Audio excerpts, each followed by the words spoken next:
ఆదిత్య వైభవము. ఆదిత్యుడు అంటే ఎవరో కాదు, సూర్యనారాయణమూర్తి.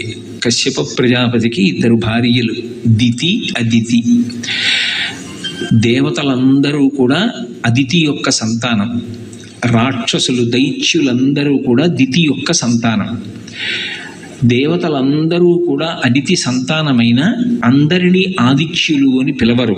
ఒక్క సూర్యనారాయణమూర్తిని మాత్రమే ఆదిత్యుడు అని పిలుస్తారు.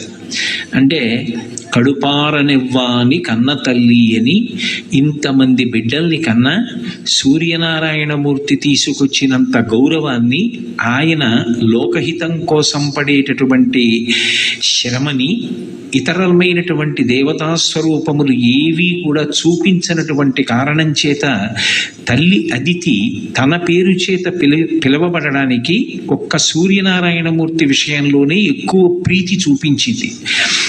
అమ్మ, ఈ కొడుకు చాలా గొప్ప కొడుకు, వీడు నా కీర్తి నిలబెట్టాడు, తండ్రి గౌరవం నిలబెట్టాడు అని ఎవరి విషయంలో సంతోషం చెందుతుందో వాడి జన్మ సార్థక్యం. సూర్యనారాయణమూర్తి తల్లి యొక్క పరిపూర్ణమైనటువంటి ప్రేమకి, తల్లి యొక్క సంతృప్తికి కారణమైనటువంటి వాడు. అందుకే తల్లి పేరు తనకి పుణికి పుచ్చుకున్నాడు, ఆదిత్యుడు అని పిలువబడ్డాడు. ఆ సూర్యనారాయణమూర్తి విషయంలో ఒక విశేషం ఉంది. ఆయన సువతి ప్రేరయతి వ్యాపారేష్వితి సూర్య అని ఆయన గురించి అమరకోశం వ్యాఖ్యానం చేస్తుంది. ఆయన కేవలం ఏదో వెలుగుల ముద్ద ఒక్కటే కాదు, సమస్త జీవులను వాళ్ళు చెయ్యవలసినటువంటి కార్యకలాపముల వైపుకి ఉన్ముఖం చేస్తాడు. ఆ చైతన్య స్ఫూర్తినిస్తాడు. అందుకే సూర్యుడు అంటే కేవలముగా ఏదో ఒక కాంతి ముద్ద మాత్రమే కాదు, ఆయన పరబ్రహ్మస్వరూపం. ఈ కంటితో చూడడానికి వీలైనటువంటి పరబ్రహ్మస్వరూపం లోకంలో సూర్యుడు ఒక్కడే. అందుకే ఉపాసనా విధానంలో సూర్యనారాయణమూర్తి గురించి ఒక ప్రత్యేకమైనటువంటి విషయాన్ని ప్రస్తావన చేస్తారు. సాధారణంగా మనం పూజ చేసేటప్పుడు మనసు నిలబడడానికి ఎదురుగుండా ఏదో ఒక మూర్తిని ఉంచుకుంటాం. ఏదో విఘ్నేశ్వర మూర్తో, లేకపోతే సుబ్రహ్మణ్యుడో, పార్వతీ పరమేశ్వరులో, లక్ష్మీనారాయణులో ఏదో ఒక మూర్తిని ఉంచుకుంటాం. కానీ నేను ఏదో ఒక ఊరు వెళ్ళాను అనుకోండి, నాతో ఒక భగవన్మూర్తిని, ఒక పటాన్నో దేన్నో తీసుకెళ్ళడం మర్చిపోయాను.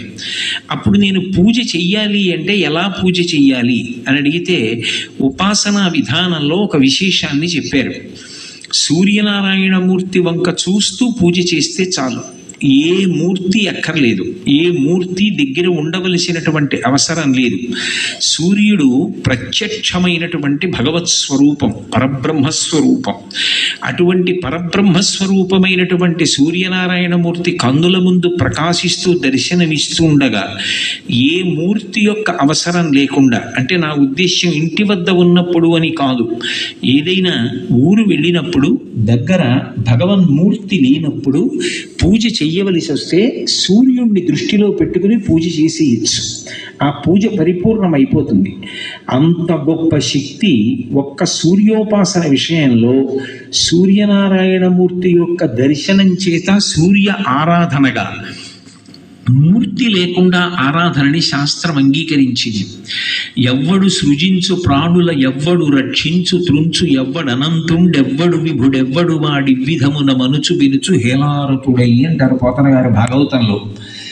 ఈ సమస్త సృష్టిని ఎవరు చేస్తున్నాడో, ఈ చేసినటువంటి సృష్టిని అంతటినీ కూడా ఎవరు నిలబెడుతున్నాడో, ఈ సృష్టిని అంతటినీ మళ్ళీ హేళగా ఎవరు లయం చేస్తున్నారో ఆయనే పరబ్రహ్మం.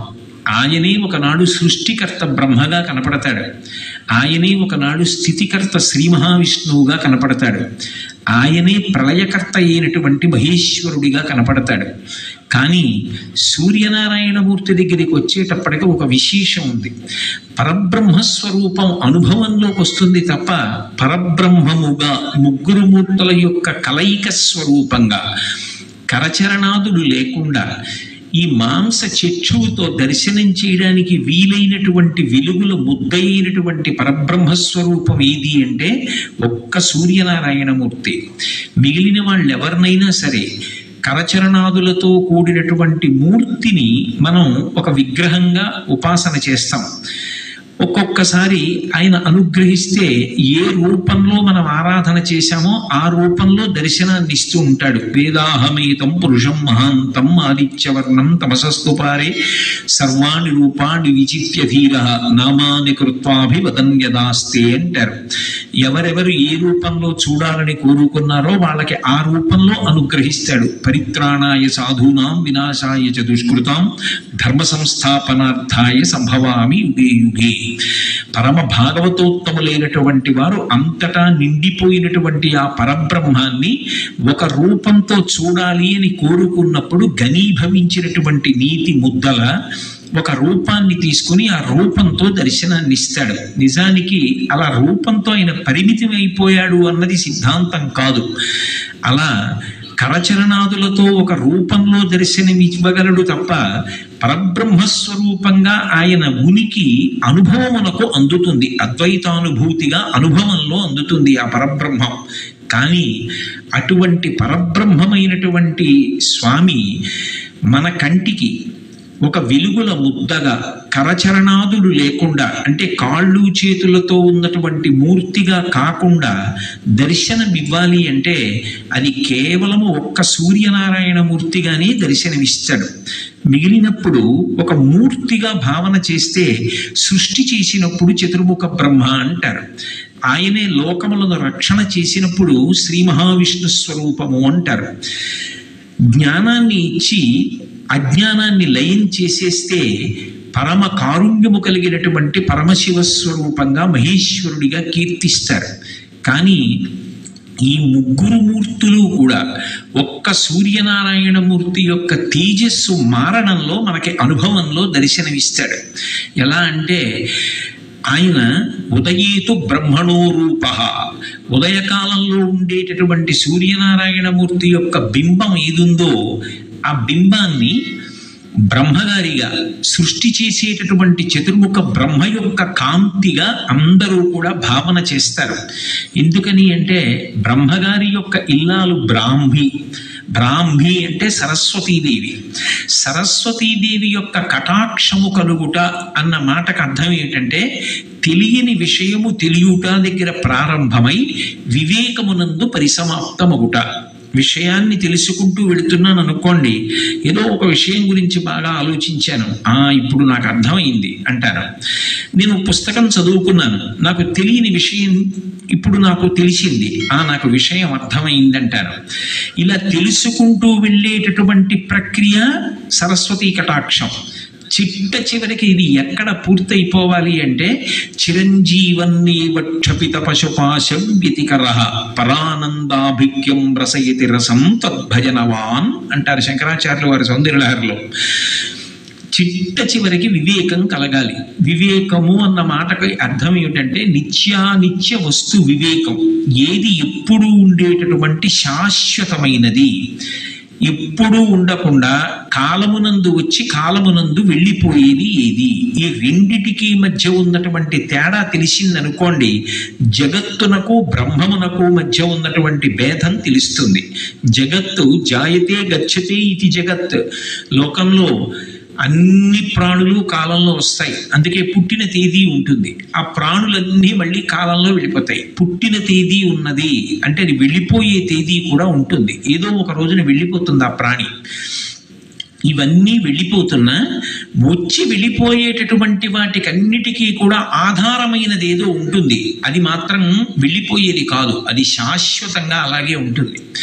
అలా ఉండిపోయేదేదో అది పరబ్రహ్మం. ఈ రెండిటికి మధ్య ఉండేటటువంటి భేదం తెలిసిందనుకోండి, దాన్ని వివేకం అంటారు. ఇది నిత్య వస్తువు, ఇది కదలదు, ఇది ఎప్పుడూ ఉంటుంది, ఇది శాశ్వతం.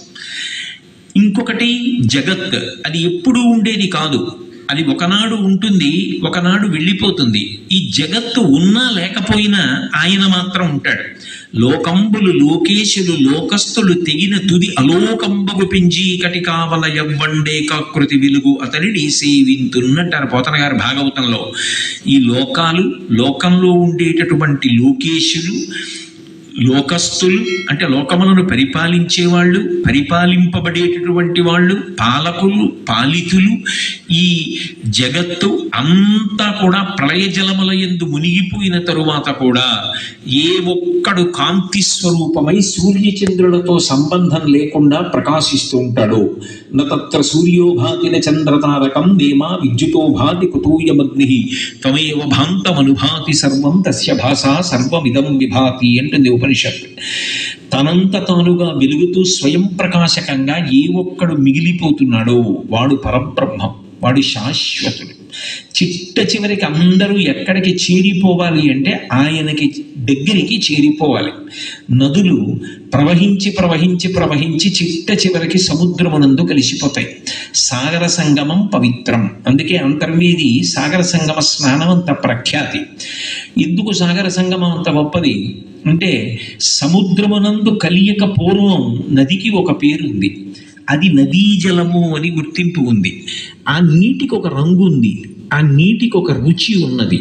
ఒకసారి సముద్రంలో కలిసిపోతే ఇక ఆ నీటికి ఆ నది పేరు లేదు, ఆ రుచి లేదు, ఆ రంగు లేదు, అది సముద్రంలో కలిసిపోయింది. ఇక విడతీసి చూడడం కుదరదు. అలా ఏది నిత్యమైన వస్తువు అన్న వివేకం, జ్ఞానము కలిగినటువంటి ఉత్తర క్షణంలో ఆ జీవుడే బ్రహ్మమగుచున్నాడు. అలా బ్రహ్మమైతే బ్రహ్మవిద్ బ్రహ్మైవ భవతి అంటారు. బ్రహ్మమును తెలుసుకున్నవాడు బ్రహ్మమే అగుచున్నాడు. ఆ స్థితికి వెళ్ళగలిగినటువంటి వాడు ఎవరున్నాడో వాడు వివేకమును పొందాడు అంటారు. శంకర భగవత్పాదులు వివేక చూడామణి అని ఒక గ్రంథాన్ని ఇచ్చారు. ఆ వివేకము కలగడం దగ్గర నుంచి లోకంలో ఉండేటటువంటి అనేకమైన విషయాలని తెలుసుకునేటటువంటి ప్రక్రియ, ఓ శాస్త్రం చదువుకోవడం కానివ్వండి, ఒక కళ గురించి తెలుసుకోవడం కానివ్వండి, ఏదైనా సరే వీటికి తనంత తానుగా యోగ్యమైన కాలం ఏది అంటే సూర్యోదయం నుంచి 88 నిమిషములు వెనక్కి లెక్క పెట్టాలి. అలా వెనక్కి లెక్క పెడితే ఏ కాలము ఉంటుందో అది సరస్వతీ కటాక్షమునకు అత్యంత యోగ్యమైన కాలంగా ఋషులు నిర్ణయం చేశారు. బ్రాహ్మీ ముహూర్తము అంటారు. బ్రాహ్మీ అంటే బ్రహ్మ యొక్క శక్తి స్వరూపమైన సరస్వతి, ఆమె కటాక్షం ఉంటుంది వాతావరణంలో. అందుకే సుప్రభాతం కానీ, ప్రథమ దర్శనం కానీ, పూజ కానీ, సాత్వికమైనటువంటి విషయములను అనుష్ఠించడం కానీ అన్నీ కూడా బ్రాహ్మీ ముహూర్తంలో చేస్తారు. పిల్లల్ని తెల్లవారుజామున లేచి కూర్చుని చదువుకో అంటారు. ఎందుకని అంటే ఆ తెల్లవారుజామున చేసేటటువంటి ప్రయత్నంలో మనకి ఆ సూర్యుని యొక్క శక్తి బ్రహ్మగారి యొక్క శక్తిగా, బ్రహ్మగారి అనుగ్రహంగా, బ్రహ్మ ఒకటి సరస్వతి ఒకటి కాదు, బ్రహ్మ బ్రాహ్మి వాళ్ళిద్దరూ కలిసి ఉంటారు. ఆ అనుగ్రహము ఆ కాలమునందు పరిఢవిల్లి ఉంటుంది. అందుకే ఉదయకాలమునందు సూర్యబింబాన్ని ఏ రూపంగా చూస్తారు అంటే బ్రహ్మస్వరూపంగా, సృష్టికర్త స్వరూపంగా చూస్తారు. అదే మధ్యాహ్నేతు మహేశ్వర. మధ్యాహ్న కాలం అయిందనుకోండి, ఆయనని మహేశ్వర స్వరూపంగా చూస్తారు. మధ్యాహ్నం మహేశ్వర స్వరూపము అన్న మాటకు అర్థం ఏమిటంటే ఆయన విశేషమైనటువంటి కాంతితో ఉంటాడు. అది ఎవరు భరించగలిగినటువంటి తేజస్సు కాదు. అంత తేజస్సు కలిగినటువంటి పరమాత్మ ఆయన అలా ప్రకాశిస్తుండగా ఇక ఎక్కడ చీకటి అన్నది ఉండడానికి వీల్లేదు. అంటే తమో గుణాన్ని, అజ్ఞానాన్ని పోగొట్టగలిగినటువంటి శివస్వరూపమై ప్రకాశిస్తూ ఉంటాడు. జ్ఞానదాత మహేశ్వర. అదే సూర్యబింబం సాయంకాలం ఉపాసన చేస్తున్నారనుకోండి, సాయంకాలే స్వయం విష్ణు. సాయంకాలం ఉండేటటువంటి సూర్యబింబం సాక్షాత్ విష్ణు స్వరూపంగా కీర్తింపబడుతుంది. ఇప్పుడు ఆయనే ఉదయకాలంలో బ్రహ్మ. అందుకే సూర్యుడికి ఉండేటటువంటి పేర్లు కూడా చాలా చమత్కారంగా ఉంటాయి. ఆయనకి మిహిర అని ఒక పేరు. మిహిర అంటే కేవలము కాంతిపుంజమని కాదు, ఈ భూమిని అంతటినీ కూడా తన నీటి చేత తడుపుతాడు. ఏదో నీటి చేత తడపడం ఒక్కటే కాదు, ఏ నీటి చేత తడుపుతున్నాడో ఆ తడిపిన కారణం చేత అంకురములు లోపల నుంచి పైకొస్తాయి. అప్పటి వరకు నామరూపాలు తెలియకుండా భూమి మీద పడిపోయి ఉండిపోయినటువంటి గింజలు ఆ నీరు తగిలిన కారణం చేత సుస్పష్టంగా గుర్తుపట్టడానికి వీలుగా ఒక అంకుర రూపంలో, ఒక మొక్క రూపంలో పైకొస్తుంది. అక్కడ ఒక జామగింజ మట్టిలో పడిపోయి ఉంది, అదొక జామగింజ అక్కడ ఉందని నేను గుర్తించలేను. కానీ వర్షం పడిందనుకోండి, జామగింజలోంచి జామ చెట్టు లేస్తుంది. ఓ, ఇక్కడ జామ చెట్టు పుట్టింది అని గుర్తుపడతాను. అంటే ఆయన మిహిర అన్న పేరుతో సృష్టి చేస్తాడు, సృష్టికర్త అయి బ్రహ్మగారయ్యి ఉంటాడు. అదే స్వామి పూష అని ఒక పేరుతో ఉంటాడు. పూష అన్న పేరు కలిగినటువంటి సూర్యుడు ఈ లోకములన్నిటినీ కూడా రక్షణ చేస్తూ ఉంటాడు. ఆయన అనుగ్రహం లేదనుకోండి, అసలు ప్రాణుల యొక్క ఆరోగ్యం నిలబడదు. అందుకే ఆరోగ్యం భాస్కరాది చేత్ అని పేరు. ఆరోగ్యమునకు కారణం ఎవరు అంటే ఒక్క సూర్యబింబమే. ఆయన నుంచి వచ్చేటటువంటి వెలుతురు వలన, ఆ కాంతి కిరణముల వలన ఆరోగ్యం నిలబడుతుంది. ఇప్పుడు ఆధునిక కాలంలో వైద్యులు, శాస్త్రవేత్తలు కూడా అంగీకరిస్తున్నారు, సూర్య భగవానుడి యొక్క కిరణములలో ఉండేటటువంటి విటమిన్ డి వలన ఎముకలకు పుష్టి కలుగుతుంది, శరీరం పెరుగుతుంది అని అంగీకరిస్తున్నారు. కాబట్టి ఆయన లోకములకంతటికీ కూడా పోషకుడై రక్షణ కల్పిస్తాడు. సూర్యకిరణములు తగలని చోట ఒక మొక్క ఉంచారనుకోండి, ఆ మొక్క వడిలిపోతుంది, మాడిపోతుంది, ఆ మొక్క పెరగదు. సూర్యకిరణములలో ఉన్నటువంటి శక్తిని తీసుకుని చెట్లు తమ ఆకులలో పత్రహరితాన్ని తయారు చేసుకుంటాయి. ఆ పత్రహరితమును ఆహారంగా ఉంచుకుని చెట్లు వృద్ధిలోకి వస్తాయి. ఆ చెట్లు కాసినటువంటి కాయలు, వాటి పళ్ళు, ఆ ఆకులు, వాటి వేర్లు, వాటి కాండం, అవి మనకి ఆహారం. అది ఒక్క మనుష్యులకే కాదు, సమస్త ప్రాణికోటికి. ఆ విధంగా ఆయన లోకములన్నిటినీ కూడా పోషిస్తున్నాడు, లోకములను రక్షిస్తున్నాడు. సూర్య కిరణముల చేత ఎన్నో సూక్ష్మాంగ జీవులు నశించిపోతుంటాయి. సూర్య కిరణముల చేత తప్తమైన పదార్థములు ఏ ఉంటాయో అవి చాలా కాలం నిలవ ఉంటాయి. దుర్గంధం రాకుండా నిలవ ఉండేటట్టుగా ఒక పదార్థాన్ని తయారు చేయగలిగినటువంటి శక్తి సూర్య కిరణములకు ఉన్నది. గుమ్మడికాయ ఉందనుకోండి, దానికి సూక్ష్మాంగ జీవులను నశింపచేసి జీర్ణకోశాన్ని రక్షించగలిగిన శక్తి ఉంటుంది. అటువంటి పెద్ద గుమ్మడికాయ అన్ని వేళలా దొరకకపోవచ్చు. ఇంట్లో యజమాని పిల్లల యొక్క ఆరోగ్యం రక్షించుకోవడానికి ఒడియాలు పెట్టడం అనేటటువంటి సంస్కృతి అందుకొచ్చింది. గుమ్మడొడియాలు పెట్టారు, మినప పొట్టు ఒడియాలు పెట్టారు అంటారు. ఆ ఒడియాలు పెట్టినప్పుడు ఆ తడితో, ఆ పిండితో కలిపి ఆ గుమ్మడి ముక్కల్ని, ముద్దగా ఉన్న వాటిని తీసుకెళ్ళి సూర్యకిరణములలో తప్పం చేస్తే అవి గట్టిపడి ఎండిపోయిన తర్వాత డబ్బాలో పెట్టి మూత పెట్టి నెలలు ఉంచినా సరే అవి ఏ విధమైనటువంటి దుర్గంధాన్ని పొందవు, అందులోంచి చెడు వాసన రాదు. సరికదా? ఎన్నాళ్ళైన తరువాత మీరు మళ్ళీ వాటిని వేయించుకుని తిన్నా అవి ఔషధీ విలువలను కలిగి ఉంటాయి. అలాగే అప్పడాల్ని కూడా సూర్యకిరణముల చేతనే తప్తం చేస్తారు. వేడి చేసి నిలవ ఉంచితే ఎంతకాలమైనా నిలవ ఉంటాయి. అలాగే మామిడికి సంస్కృతంలో ఒక విశేషమైన పేరు రసోవై సహ అంటారు. రసోవై సహ అంటే భగవంతుడు. రసాలము మామిడి చెట్టు, భగవంతుడి పేరు కలిగిన చెట్టు మామిడి చెట్టు. దాని ఆకులు శుభకార్యానికి చిహ్నం, దాని కాయలు, దాని పళ్ళు విశేషమైనటువంటి ఔషధీతత్వం. అటువంటి మామిడిని నిలవ ఉంచి 365 రోజులు ఇంట్లో ఉపయోగించాలి అంటే ఒరుగులు అని మా చిన్నతనంలో మామిడి ముక్కలు చేసి సూర్యతప్పం చేస్తారు, సూర్యకిరణములలో ఎండబెడతారు. ఆ ఎండిపోయిన మామిడి ముక్క సంవత్సరంలో మామిడికాయ దొరకనటువంటి సమయంలో వంటలో వాడుకుంటే మళ్ళీ మామిడికాయ తెచ్చి కోసి వంట చేసుకుని ఏదైనా ఒక పదార్థం పదార్థాన్ని తయారు చేసుకుంటే ఎటువంటి రుచిని అనుభవిస్తారో అదే రుచిని అనుభవించడానికి యోగ్యమైన స్థితిని సూర్యకిరణములు కల్పిస్తున్నాయి. కాబట్టి ఆయన కిరణముల యందు అంత శక్తి ఉంది. రోజు రోజుకి సూర్యకిరణములలో ఉండేటటువంటి శక్తిని గమనించి వాటి ద్వారా ఎంత విద్యుదుత్పత్తి చెయ్యవచ్చో కూడా ఇవాళ ఆధునికులు పరిశీలనం చేసి ఆయన అనుగ్రహం చేత ఇంట్లో దీపాల దగ్గర నుంచి ఎన్నో విద్యుత్ పరికరములను వినియోగం చేస్తున్నారు. అందుకే ఆయన స్థితికర్త, లోకములన్నిటినీ కూడా నిలబెడతాడు.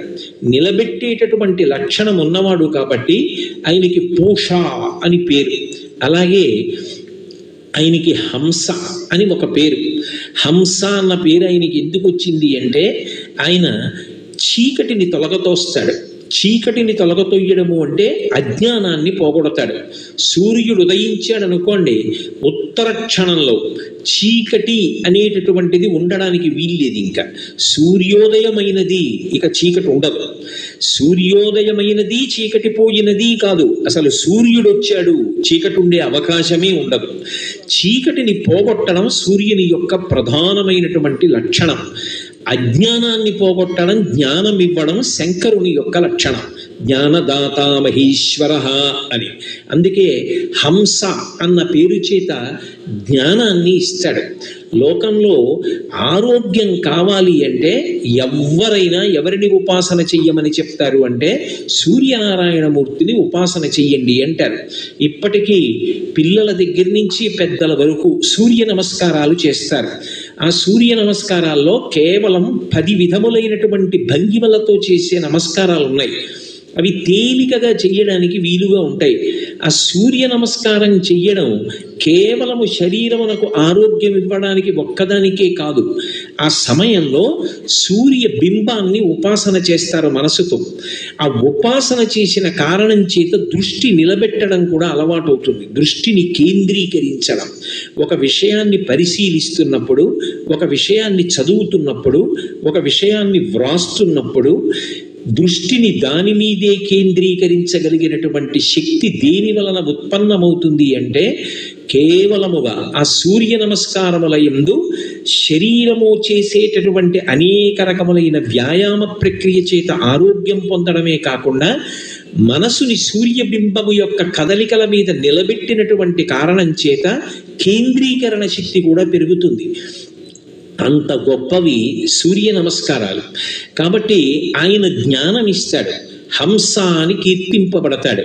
అందుకే ఉదయకాలమునందు బ్రహ్మస్వరూపంగా, మధ్యాహ్న కాలమునందు మహేశ్వర స్వరూపంగా, సాయంకాలంలో కేవలము విష్ణు స్వరూపంగా, బ్రహ్మ విష్ణు మహేశ్వరులుగా ఒకే మూర్తి 3 కాలముల యందు ఉపాసన చేయబడేటటువంటి వాడు ఎవరు అంటే సూర్యనారాయణమూర్తి. అందుకే ఈ మాంస చక్షువునకు గోచరమయ్యేటటువంటి పరబ్రహ్మస్వరూపం ఏది అంటే సూర్యబింబమే.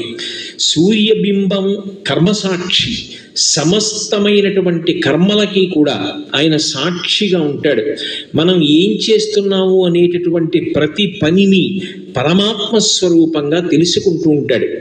ఒక దీపం ఉందనుకోండి, అది కేవలం కాంతినివ్వగలదు, కానీ సూర్యబింబంలోంచి వచ్చేటటువంటి కిరణములు అలా కేవలముగా కాంతినివ్వడం కాదు, దాని యందు ఒక విశేషమైనటువంటి శక్తి ఉంటుంది.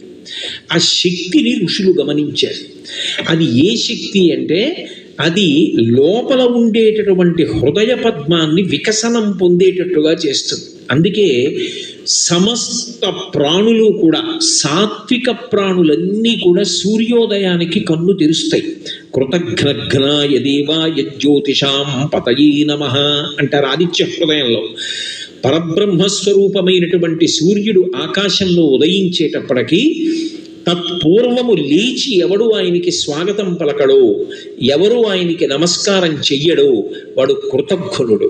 పరమాత్మయే మాంసచక్షుడి చేత దర్శించడానికి వీలుగా ప్రయాణం చేసి వచ్చి దర్శనమిస్తుంటే ఆయనని దర్శించడానికి ఉత్సుకత చూపించకుండా తమోగుణ భూయిష్ఠుడై నిద్రపోయిన వాడెవరో వాడు కృతజ్ఞుడు కనుక అటువంటి కృతజ్ఞుణ్ణి ఆయన శిక్ష వేసి ఇబ్బంది పెడతాడు. అంటే పాఠం చెప్పి మనసు మారుస్తాడు. కాబట్టి కృతఘ్నఘ్నాయ దేవాయ జ్యోతిషాం పతయే నమః అంటారు. అటువంటి సూర్యబింబం ఏదున్నదో దాని యందు ఒక విశేషమైనటువంటి శక్తి ఉంటుంది. దాన్ని ఋషులు గుర్తించారు. అరుణము, సౌరపాఠము వీటిల్లో ఇచ్చారు. మహానుభావులు, దార్శనికులైనటువంటి కవులు మహాభారతాది ఇతిహాసములను ఆంధ్రీకరించినటువంటి తిక్కన గారు, వాల్మీకి మహర్షి వంటి వారు ఆ సూర్యోపాసన గురించి మనకి అద్భుతమైనటువంటి విశేషాల్ని ఆవిష్కరించారు. మహాభారతంలో తిక్కన గారు విరాట పర్వంలో సూర్యోదయం గురించి ఒక సీసపద్యం చేశారు.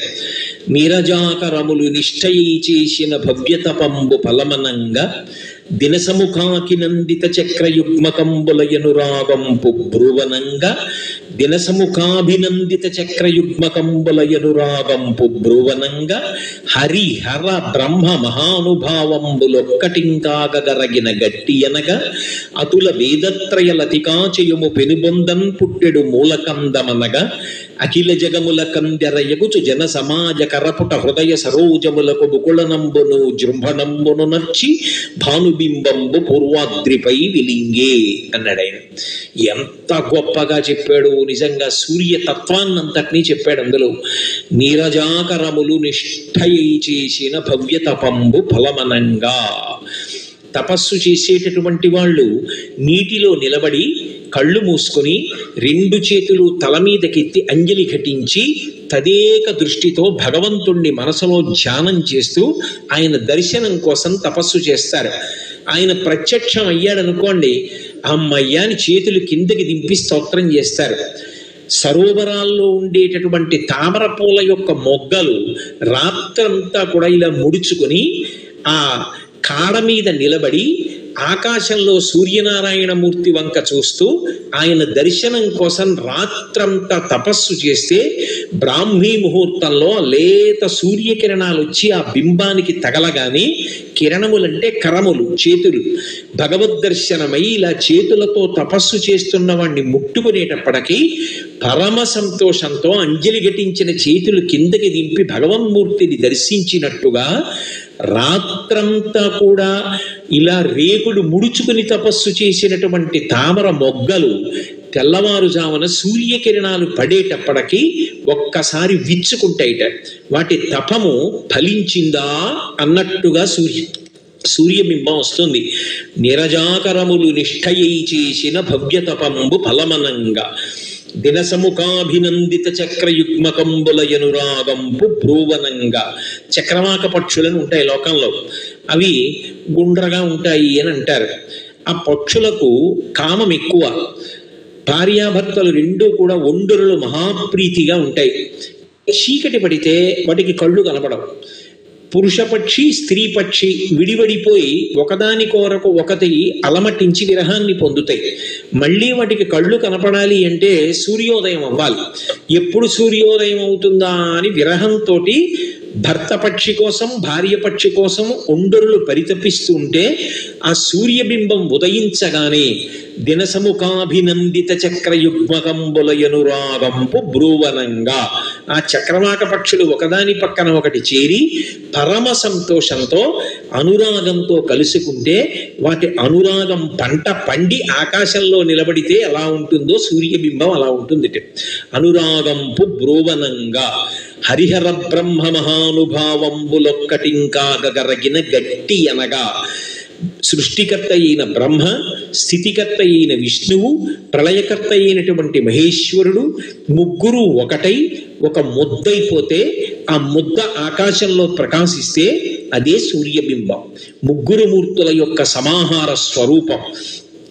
అలాగే వేదత్రయలతికాచయము పెనుబొందన్ పుట్టెడు మూలకందమనగా 4 వేదములు అని మనం అన్నా, వేదములను అందులో ఉండేటటువంటి మంత్రముల రీత్యా వేదత్రయి 3గా చెప్తారు.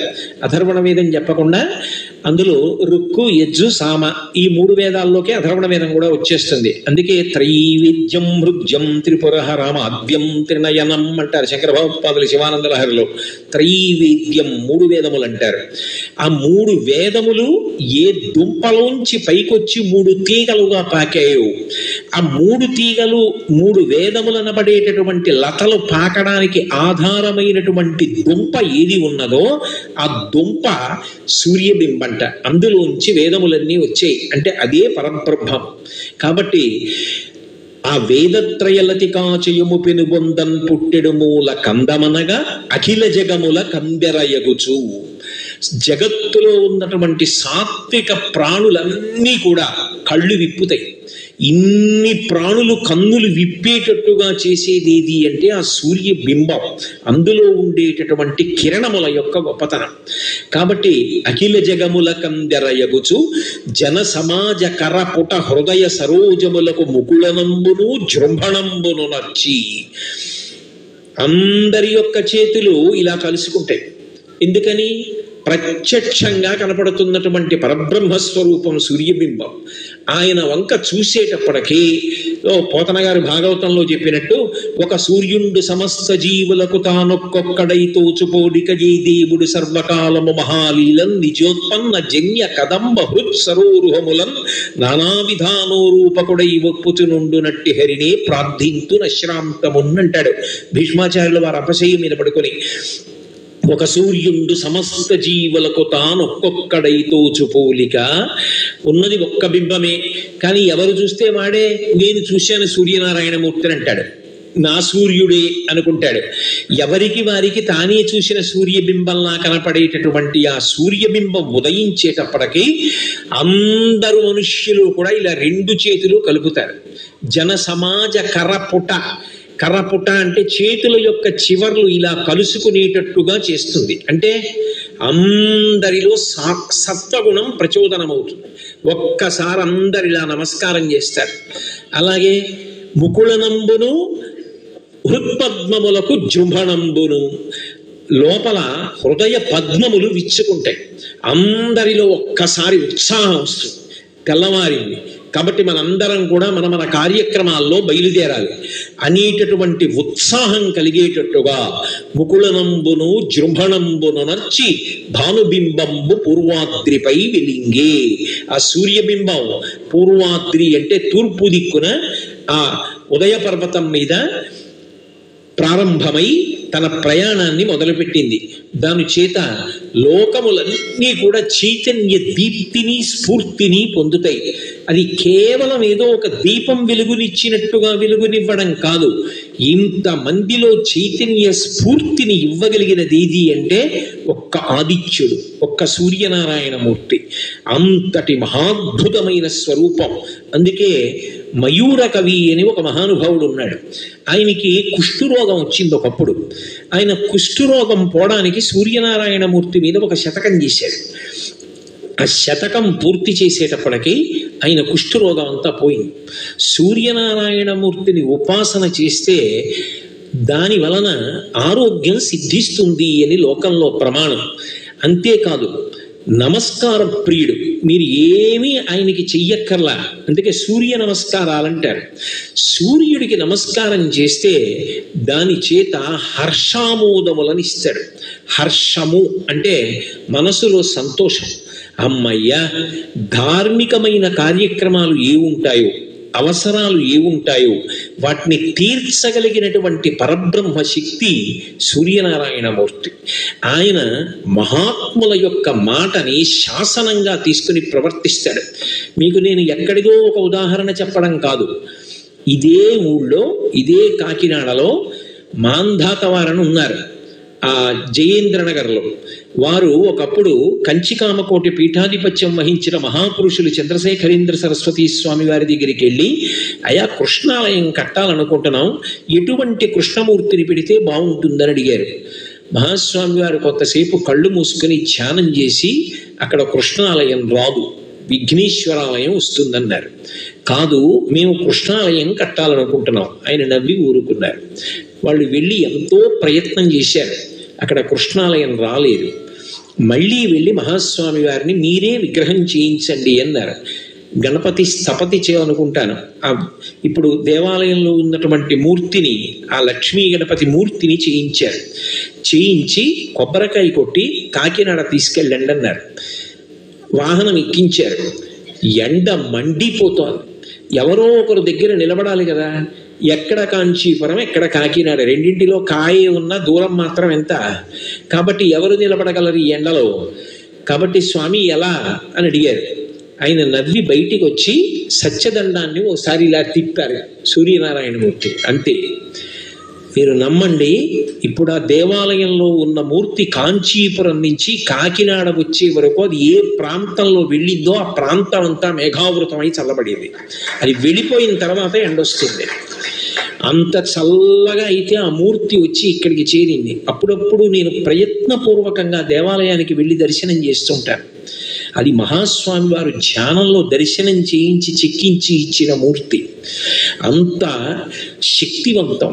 మహాత్ముల యొక్క మాటని అంత గౌరవిస్తాడయ్య. భక్తుల మాటకి కట్టుబడతాడు, పిలిస్తే పలుకుతాడు. ఆర్తత్రాణ పరాయణుడు. ఈ కంటితో చూడడానికి వీలైనటువంటి దైవం లోకంలో సూర్యబింబం ఒక్కటే. ఎర్రటి అక్షతలతో పూజ చేసిన, ఎర్రటి పువ్వుతో పూజ చేసిన, ఎర్రటి చందనంతో పూజ చేసిన అపారమైన ప్రీతి పొందుతాడు. అంటే అదేదో ఆయనకి ఇష్టం ఇంకోటి ఇష్టం కాదని కాదు. దాని అర్థం ఏమిటంటే ఎరుపు అన్న మాట ఎక్కడైనా వాడితే మీరు ఒక్కటే జ్ఞాపకం పెట్టుకోవాలి, మార్పునకు గుర్తు ఎరుపు. వేదాంతంలో ఎరుపు అన్న మాట ఎక్కడ వాడతారంటే శక్తికి, మార్పుకి ఎరుపు రంగుని చెప్తారు. అందుకే అమ్మవారి గురించి చెప్పారనుకోండి, అరుణాం కరుణాతరంగితాక్షీం ధృతపాశాంకుశ పుష్పబాణ చాపాం అంటారు. అరుణాం ఎర్రగా ఉంటుందంటారు. ఉజ్జద్భాను సహస్రాభా, ఉదయిస్తున్న సూర్యబింబాలు 1000 ఉంటే ఎలా ఉంటుందో అటువంటి ఎర్రటి కాంతితో ఉంటుందంటారు. ఎరుపు మార్పునకు సంకేతం. చీకటి తొలగిపోయింది, సూర్యోదయం అవుతోంది. ప్రాతఃసంధ్య, మొదటి సంధ్యాకాలం వచ్చింది. ఇప్పుడు నువ్వు ఈ కాలంలో ఈశ్వరోపాసన చెయ్యాలి. మాధ్యాహ్నిక సంధ్య, సూర్యుడు నడినెత్తి మీదకి వచ్చాడు, అర్ధ సముపార్జన చెయ్యాలి ధార్మికంగా. పడమట సంధ్య, సాయంకాలం. ప్రదోషవేళ అంటారు. దోషం అంటే చీకటి, ప్రదోషం చీకటికి ముందు వేళ.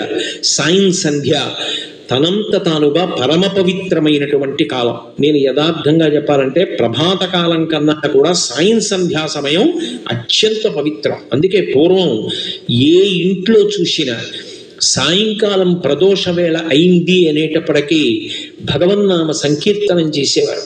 నాకు బాగా జ్ఞాపకం, మా చిన్నతనంలో సాయంకాలం అయ్యేటప్పటికీ మా అమ్మమ్మ గారు స్నానం చేసి వచ్చి కూర్చుని ఆవు పాలు, కచ్చిక, ఆవు పేడతో చేసిన పిడక, కాల్చిన కచ్చిక అక్కడ పెట్టుకుని పాలల్లో చేయి ముంచి కచ్చిక ఇలా ఇలా అని ఒత్తులు చేస్తూ ఏదో సాంబ సదా శివ సాంబ సదా శివ సాంబ సదా శివ సాంబ శివ అని రాత్రి 7:30-8 గంటల వరకు పాట పాడుతూనే ఉండేది.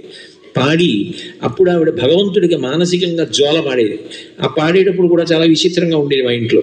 మరి అమ్మమ్మ గారు కదా, ఇంకో జోలంతా పాడేసిన తర్వాత ఇవటూరి వారింట బాలకోమార్తెవై బంగారు పువ్వుల పూజ చేతు అని మా అమ్మమ్మ పాడేది. ఇవటూరి వారిని.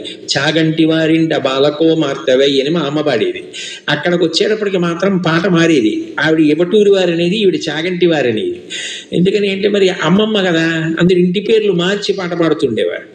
సాయం సంధ్యా సమయం అపారమైనటువంటి పవిత్రత. అందుకే సాయంకాలం సంధ్యా సమయంలో ఒకవేళ నువ్వు గాయత్రీ మంత్ర జపం చేయకపోయినా ఏదైనా బలవత్తరమైన కారణం ఉంటే వదిలిపెట్టు తప్ప అర్ఘ్యప్రదానం వదిలిపెట్టద్దు. అర్ఘ్యం ఇవ్వకుండా వెళ్ళవద్దు. యజ్ఞోపవీతం ఉన్నవాళ్ళు సంధ్యావందనంలో కనీసం అర్ఘ్యప్రదానం చేయండి అని చెప్పడానికి కారణం అదే. ఋషిప్రోక్తమైన విషయాల్లో సాయం సంధ్యని అంత శక్తివంతంగా, సాయంకాలం చేసేటటువంటి భగవదారాధనని అంత గొప్పదానిగా చెప్తారు భాగవతంలో. ఆ సమయంలో శంకరుడు నందివాహనారూఢుడై ఆకాశంలో ప్రయాణం చేస్తాడు. కాబట్టి ఈ సాయంకాలం అయింది, ప్రదోషం, ఇక చీకటి వస్తోంది. క్రియామాం వామంతే సృజతి రజనీ నాయకతయా అంటారు శంకరాచార్యులు వారు సౌందర్యలహరిలో. 8 యామములుగా కాలం ఉంటుంది. ఒక్కొక్క యామం మారుతోంది అంటే సూర్యుని యొక్క కదలిక చేత ఉంటుంది. చంద్రుడు సూర్యకాంతిని పొంది కదులుతాడు, అందుకని సూర్యుడే కదిలినట్టు. సూర్యుని యొక్క కదలిక చేత మార్పు వస్తోంది. నేను ఇంత వయసు పొందాను, నేను ఇదిగో ఈ పని చేశాను, ఇవన్నీ అనుభవంలోకి వెడుతున్నాయి. అంటే ఈ మార్పంతటికి కారణమైన వాడు ఎవరు అంటే కేవలముగా సూర్యనారాయణమూర్తి. అందుకే ఎర్రటి వాటి చేత ఆయనని ఆరాధన చేస్తారు. ఎర్రటి వాటి చేత ఆరాధన చేయడం అంటే నువ్వు ఎక్కడ ప్రారంభం చేయి లౌకిక ప్రయత్నం, అది మార్పు చెంది మార్పు చెంది మార్పు చెంది మార్పు చెంది చిట్ట చివరికి ఏమవ్వాలి అంటే మనుష్య జన్మ యొక్క పరమ ప్రయోజనమైనటువంటి మోక్షం దగ్గర పూర్తి కావాలి. ఇక మార్పు చెందడానికి వీలు లేని స్థితి దగ్గర పూర్తయిపోవాలి. అందుకే మొట్టమొదట అంకురం, తర్వాత మొక్క, తర్వాత చెట్టు, చెట్టుకి కొమ్మ, కొమ్మకి రెమ్మ, రెమ్మకి పువ్వు, పువ్వు పిందె, పిందె కాయ, కాయ పండు, పండిన తరువాత ఇంకేం లేదు, చెట్టును వదిలిపెట్టేయడమే. తనంత తాను చెట్టును వదిలేస్తుంది ఇంకా పండయిన తర్వాత. ఆయన పండిపోయారండి అంటారు. నేను ఈ శరీరము కాదు అని తెలుసుకుని నేను ఆత్మ. అందుకే పూర్ణాహుతిలో వేస్తారు పురుడి. ఇక కొబ్బరి పెచ్చు నుంచి విడిచిపెట్టి లోపల గుడుగుడు గుడుగుడు ఆడుతూ ఉంటుంది. నేను ఆత్మ అని తెలుసుకుని ఇది నేను కాదు అన్న భావన పండిపోవడం. ఆ మోక్షం దగ్గరికి వెళ్ళడం అనేటటువంటిది మార్పు. నువ్వు ఏది చెయ్యి, ఏదో ఒకటి చేస్తూ ఉండాలి. అది పుణ్యకర్మలు చేయడం మరీ మంచిది, మంచి పనులు చేయి. కానీ ఈ చేస్తున్న మంచి పనులన్నీ చిట్ట చివరికి దేనికి పనికి రావాలి అంటే అదిగో ఆ ఆత్మజ్ఞానం కలగడానికి, ఈశ్వరానుగ్రహానికి కావాలి. అందుకే మా చిన్నతనంలో మమ్మల్ని అందరినీ కూర్చోబెట్టి ఆ పాటలు పాడిస్తూ ఉండేవారు. సూర్యబింబాన్ని ఆధారం చేసుకుని ఆ ఎరుపుకి సంకేతం చెప్తూ ఎలా పండాలో చెప్పేవారు. ఎండలు కాసేదెందుకురా, మబ్బులు పట్టేటందుకురా, మబ్బులు పట్టేదెందుకురా, వానలు కురిసేటందుకురా, వానలు కురిసేదెందుకురా, పంటలు పండేటందుకురా, పంటలు పండేటెందుకురా, అన్నం దొరికేటందుకురా, అన్నం తినేదెందుకురా, స్వామిని కొలిచేటందుకురా, స్వామిని కొలిచేదెందుకురా, మోక్షం పొందేటందుకురా. ఎక్కడ మొదలైనా అక్కడ పూర్తయిపోవాలి. ఆ పూర్తయిపోవడం మార్పు చెందుతూ వెళ్ళిపోవడం. ధర్మానుష్ఠానము అన్న మాటకు అర్థం ఏమిటంటే మార్పు చెందుతూ ఉండడం. కాలమునందు ఎప్పుడు ఏది చెయ్యాలో అది భక్తితో చేస్తూ వెళ్ళిపోతాడు. చేస్తూ వెళ్ళి వెళ్ళి వెళ్ళి వెళ్ళి వెళ్ళి వెళ్ళి చివరకు తాను సత్యముగా మిగిలిపోతాడు. అంటే ఇక ఏ కదలిక లేని పరబ్రహ్మస్వరూపంగా నిలబడగలిగిన స్థితికి ఎదుగుతాడు. ఈ జ్ఞానము ఎరుపు చేత సంకేతింపబడుతుంది. దానికి నేను సుమా ప్రధాన కారణం. నా అనుగ్రహము చేత నువ్వు ఆ స్థితిని చేరుకుంటావు. అలా ఉపాసన లేకపోతే పునరపి జననం పునరపి మరణం పునరపి జనని జఠరే శయనం దిహ సంసారే బహుదుస్తారే కృపయాపారే పహిమురారే. పుట్టా చావా పుట్టా చావా పుట్టా చావా అలా జనన మరణ చక్రంలో తిరుగుతూ తాపాన్ని పొందుతుంటాడు. గళంతి శంభోత్వచ్చరిత సరిత కిల్బిషరజో దళంతి ధీకుల్యాసరణిషు పతంతి విజయతాం దిశంతి సంసార భ్రమణ పరితాపోపశమనం వసంతి మచ్చేతో హృదవి శివానందలహరి అంటారు శంకరులు. సంసార భ్రమణ పరితాపోపశమనం, సంసారమునందు పరిభ్రమించడంలో విశేషమైనటువంటి తాపాన్ని పొందుతూ ఉంటాడు. అలా మళ్ళీ పుట్టి మళ్ళీ చచ్చి నే తొండయ్యా నీ పిల్లయ్యా నే నల్లయ్యా నే కుక్కయ్యా నే పందయ్యా, ఇది కూడా ఎరుపే మార్పు. ఇక ఏ మార్పు లేదు. ఎప్పుడు ఇది ఆఖరి మరణం. శరీరంతో వచ్చాను కాబట్టి వదిలిపెట్టేస్తాను. ఇక పుట్టవలసిన అవసరం లేదు. దీని వలన జ్ఞానము వలన ఇక పుట్టవలసిన అవసరం లేదు కాబట్టి ఇక చావవలసిన అవసరం లేదు. జనన మరణ చక్రము నుండి విడుదలైపోయాడు. అది ఆ ఎరుపుకి పరిపూర్ణత, పండిపోయాడు. ఇది ఎవరు ఇవ్వగలరు అంటే సూర్యోపాసన చేత లభ్యమవుతుంది. అందుకే హర్షం, సంతోషించడం అనేటటువంటిది లౌకికంగా అవసరములు తీరడం దగ్గర నుంచి పండిపోవడం వరకు ఆ హర్షముని ఇవ్వగలిగిన వాడెవరు అంటే ఆయనే. అందుకే ఆయన ఉన్న క్షేత్రమునకు పేరు కూడా హర్షవల్లి. మనం చాలామంది అరసవిల్లి అరసవిల్లి అంటుంటాం. అరసవిల్లి కాదు దాని పేరు, హర్షవల్లి. హర్షవల్లి చాలా విశేషం. ఎందుకంటే అది సూర్యనారాయణమూర్తి కలలోకి వచ్చి చెప్పిన క్షేత్రం. ఒకానొకప్పుడు ఇంద్రుడికి కలలోకి వచ్చి చెప్పాడు. ఆయన ఒకానొక ప్రత్యేక పరిస్థితులలో ఒక చోట పడిపోయాడు. నువ్వు ఎక్కడ పడిపోయి ఉన్నావో అక్కడ భూమిని తవ్వు, నీకు ఒక అద్భుతమైన మూర్తి లభిస్తుంది. ఆ బింబాన్ని అక్కడ ఉన్న మూర్తికి ఒక విచిత్రమైనటువంటి లక్షణం ఉంది. అందులో సనక సనందనాదుల దగ్గర నుంచి సూర్య పరివారం, ఛాయ, ఉష, పద్మిని కూడా ఉంటారు. అటువంటి మూర్తి లభిస్తుంది, ప్రతిష్ఠ చెయ్యి. పెంచుతాను, నేను సంతోషాన్ని పెంచుతాను, అది నా యొక్క లక్షణం. అందుకే సూర్యబింబం అనేటప్పటికే చైతన్య స్ఫూర్తి. అసలు ఆ సూర్యోదయం వేళలో ఆ సంతోషం అలా ఉంటుంది. సూర్యాస్తమయమైంది భయం. పగటి వేళ అలా ఎక్కడైనా తిరగచ్చు, చీకటి పడిపోయిందా ఎదురున్న చెట్లలోకి వెళ్ళమనండి, ఎక్కడ ఏ పురుగు పుట్రా ఉందో ఎందుకు లేండి అంటాడు. చీకటి, ఉన్న వస్తువు తెలియదు, భయం. సూర్యుడు వచ్చాడు, ఉన్న వస్తువు తెలుస్తుంది, నిర్భయం. అందుకే సూర్యోదయం చైతన్యానికి పర్యాయ పదం. అటువంటి సూర్యుడు హర్షవల్లి ఆ క్షేత్రం, నేను అక్కడ ఉంటానని చెప్పాడు. చిత్రం ఏంటంటే ఆయనని ఆరాధన చేసేటటువంటి వారి పట్ల అంత ప్రీతి పొందుతాడు. ఆ ఒక్క దేవాలయంలోనే ఇప్పటికీ ఐరావతం మీద కూర్చున్నటువంటి ఇంద్రుని యొక్క మూర్తి కూడా గోడ మీద ఉంటుంది. అందుకే హర్షవల్లి క్షేత్రానికి ఉన్న గొప్పతనం ఏమిటంటే పంచాయతన మూర్తుల్ని శంకర భగవత్పాదులు ఎలా పూజ చెయ్యాలని నిర్ణయం చేశారో అటువంటి పంచాయతన మూర్తుల్ని పూజ చేసేవారు. ఇప్పిలివారని ఒక కుటుంబం, అందులో నాకు ఆ పేర్లు సరిగ్గా జ్ఞాపకం ఉంటే సూరప్ప గారని చెప్పి ఒక ఆయన, వాళ్ళకి ఒక సోదరుడు ఉండేవారు. వాళ్ళిద్దరూ కలిసి పంచాయతన పూజ చేసేటప్పుడు ఆదిత్యుణ్ణి, అంటే సూర్య పూజ చేసేటప్పుడు సూర్యుడు, వినాయకుడు, విష్ణువు, అంబిక, శివుడు కదా పంచాయతనంలో. సూర్య ఉపాసన చేసేటప్పుడు పరమ సంతోషంతో రోజు జరిగే సూర్యబింబాన్ని మనసులోకి తెచ్చుకొని సంతోషంతో పూజ చేస్తుండేవారు.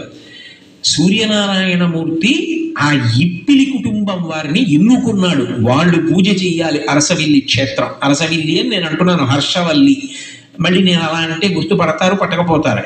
హర్షవల్లిలో నాకు ఆ కుటుంబం వారు పూజ చేయాలి అన్నాడు. వాళ్ళు బయలుదేరి వస్తున్నారు పూజ చేయడానికి. ప్రతిష్ఠ జరగగానే వంశధారా నది ప్రవాహం వెడుతోంది. అందులో స్నానం చేద్దామని అన్నదమ్ములిద్దరూ దిగారు. అన్నదమ్ములిద్దరూ ఇలా దిగేటప్పటికీ దూరం నుంచి ఏదో ఒక పుస్తకాల కట్ట ఒకటి కొట్టుకొస్తుంది, తాళపత్ర గ్రంథాల మూట. ఇదేమిట్రా, నీళ్లలో మునిగిపోకుండా తడవకుండా ఏదో మూట వస్తోందని అన్నదమ్ములిద్దరూ నిలబడ్డారు. తాళపత్ర గ్రంథాల మూట వచ్చింది, అది రెండు చేతులతో పైకెత్తి నిప్పారు.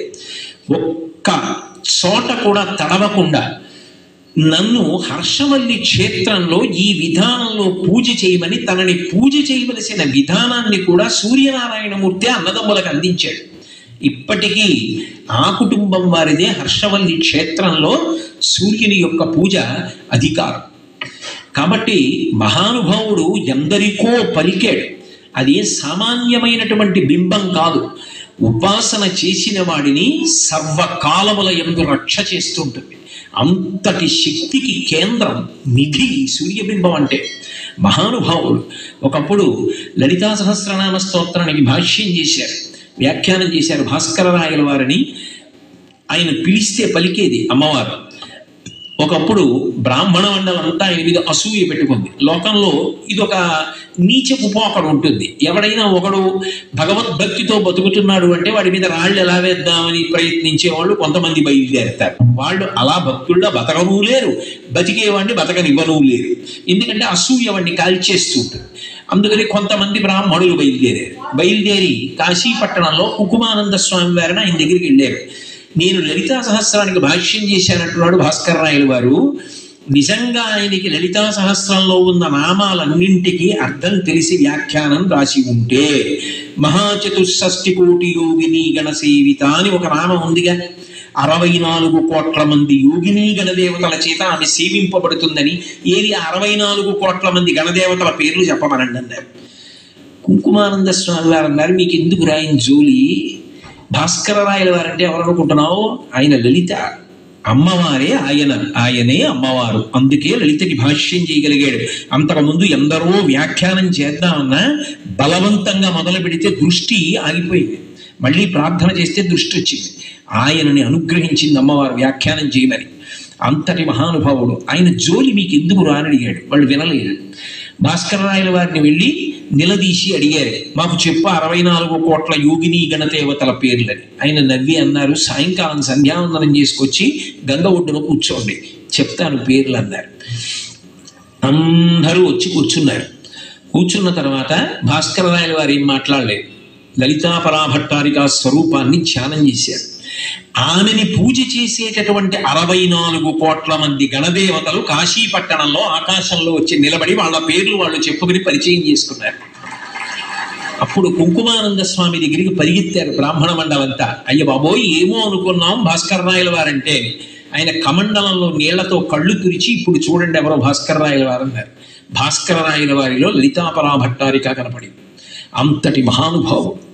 అటువంటి మహానుభావుడు ఒకప్పుడు మహారాష్ట్రలో బలాకి అని ఒక నగరం ఉండేది. దాన్ని చంద్రసేన జాధవుడు అనబడేటటువంటి ఒక మహారాజు పరిపాలిస్తూ ఉండేవాడు. ఆయనకి బిడ్డలు లేదు. ఈ భాస్కరరాయల వారు వెడితే ఆయన ఎంతో సంతోషంగా ఆయన కాళ్ళ మీద పడి, గురుదేవా నాకు సంతానం కలిగేటట్టుగా అనుగ్రహించమని ప్రార్థన చేశాడు. నీకు పుత్ర సంతానం కలుగుతుందో అని అనుగ్రహించి వెళ్ళిపోయారు భాస్కరరాయల వారు. ఆయన వెళ్ళిపోయిన కొంతకాలానికి ఆ రాజుగారి భార్య గర్భం ధరించి.